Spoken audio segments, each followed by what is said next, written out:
Hi, and welcome to the recorded craft demonstration for the Adventures in Space and Time program that was held this week. This week we talked about mosaics, which are an awesome art and craft form that has a history that goes back to almost 3000 BC, so 5,000 years.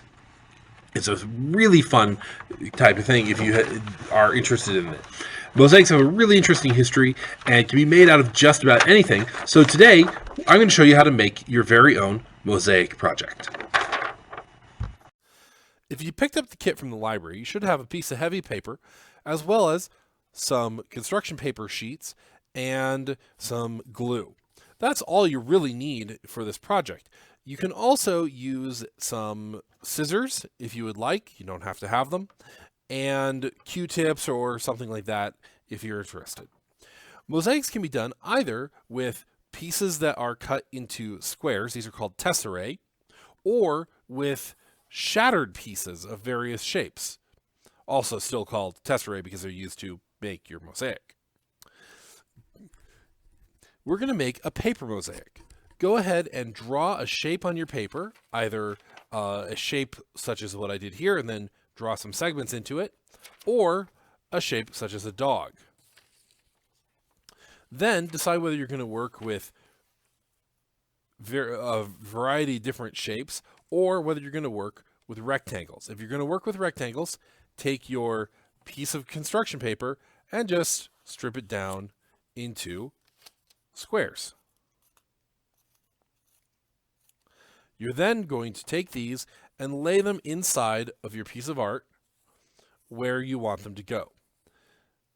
It works well if you start from the center and work your way outward.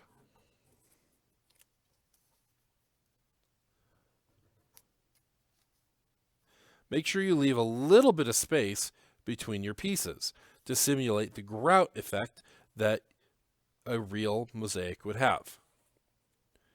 Mix your colors as you would like to have them mixed. And once you have your pieces where you want them to be, then we're going to go back in and glue them down.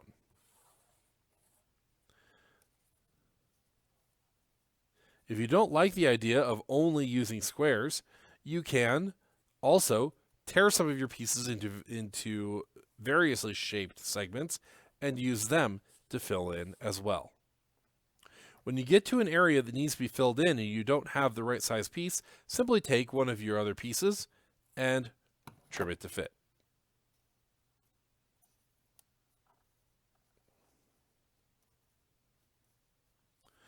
Once you're done, you're going to go back in with the glue. I highly recommend Elmer's glue and glue the pieces down.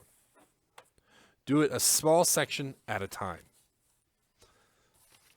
So just so you can see an example, this section was done with torn paper.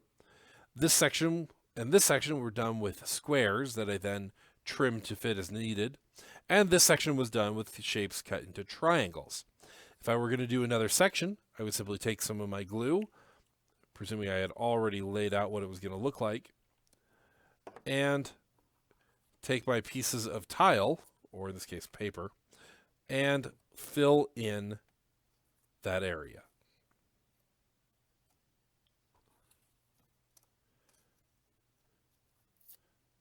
And simply keep going until the area is filled in as I want it to be.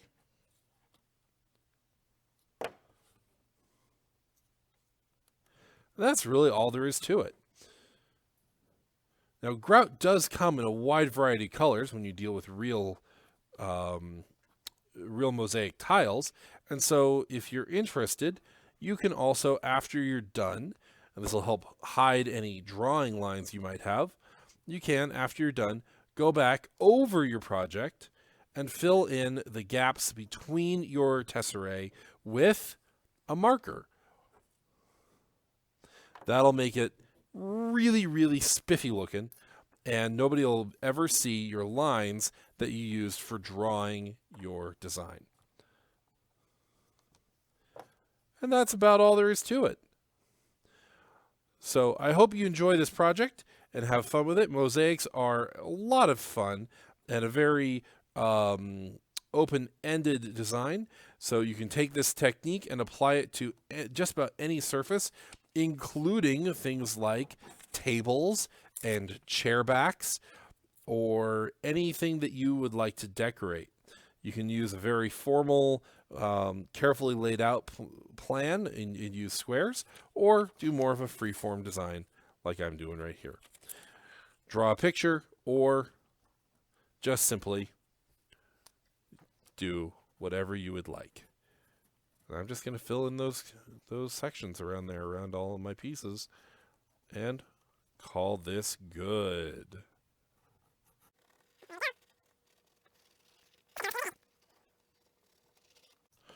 There you go. A brief introduction to mosaics. Hope you have a good time.